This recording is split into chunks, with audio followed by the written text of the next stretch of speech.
Le Centre biblique d'adoration vous propose cet enseignement inspiré, destiné à tous ceux qui désirent grandir dans la foi et approfondir leur communion avec Dieu. Bonne écoute.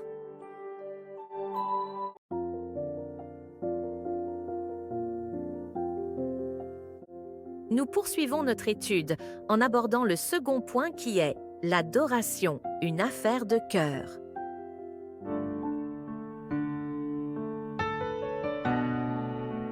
L'adoration authentique ne se résume jamais à un geste, une forme ou une expression extérieure. Elle trouve d'abord sa source dans le cœur.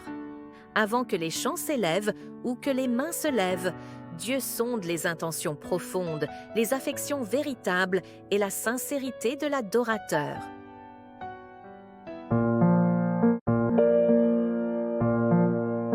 Tout au long des Écritures, il révèle que ce qu'il attend avant toute liturgie, c'est un cœur humble, vrai et entièrement tourné vers lui. Comprendre que l'adoration est une affaire de cœur, c'est reconnaître que la profondeur de notre relation avec Dieu se manifeste d'abord dans notre être intérieur. C'est pourquoi il devient essentiel d'examiner non seulement comment nous adorons, mais surtout avec quel cœur nous venons devant Dieu.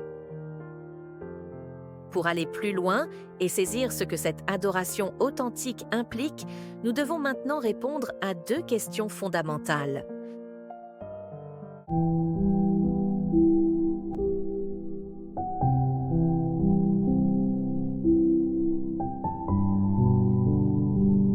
Premièrement, qu'est-ce que Dieu cherche réellement chez l'adorateur? Et deuxièmement, qu'est-ce que Dieu ne regarde pas lorsqu'il évalue notre adoration? Ces deux points nous permettront de comprendre la véritable essence de l'adoration que Dieu agrée. Premièrement donc, qu'est-ce que Dieu cherche réellement chez l'adorateur? Dieu cherche chez l'adorateur un cœur sincère. Psaume 145, verset 18. Un cœur sincère, c'est un cœur vrai devant Dieu, sans masque ni façade.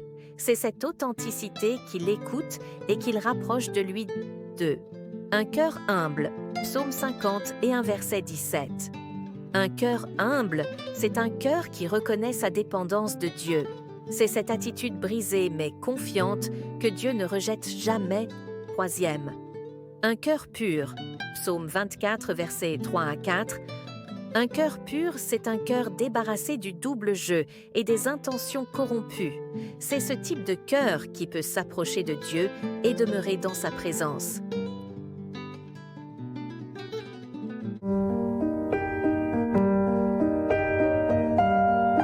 En résumé, l'adoration que Dieu agrée ne dépend pas d'abord de ce que nous faisons, mais de l'état de notre cœur. Il cherche un cœur sincère qui s'approche de lui dans la vérité, un cœur humble qui reconnaît sa dépendance et se laisse façonner, et un cœur pur dont les intentions sont droites et sans duplicité. Ce sont ces dispositions intérieures qui ouvrent réellement l'accès à sa présence.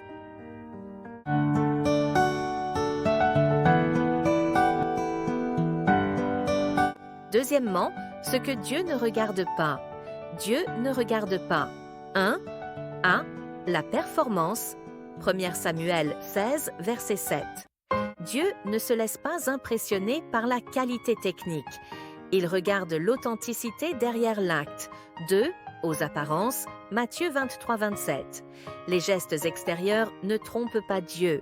Ce qui compte, c'est la vérité intérieure, pas l'image qu'on projette au style musical. Jean 4, verset 24. Dieu n'est pas touché par un genre musical particulier.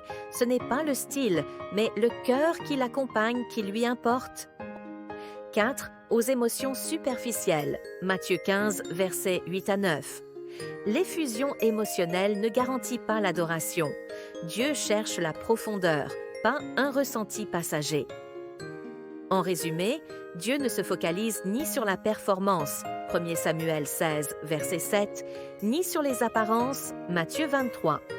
Verset 27, ni sur le style musical, Jean 4, verset 24, ni sur les émotions superficielles, Matthieu 15, versets 8 à 9. Ce qui compte vraiment, c'est le cœur. Un cœur sincère, humble et pur qui l'honore en vérité, au-delà des gestes, des talents ou des spectacles.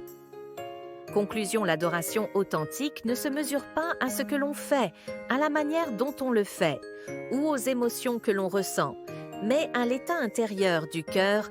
Dieu cherche des cœurs sincères, humbles et purs, capables de l'aimer et de l'honorer en vérité. C'est cette adoration, née du cœur, qui touche véritablement le Seigneur et ouvre l'accès à sa présence. Cet enseignement vous a été proposé par le Centre biblique d'adoration. À très bientôt pour la prochaine session.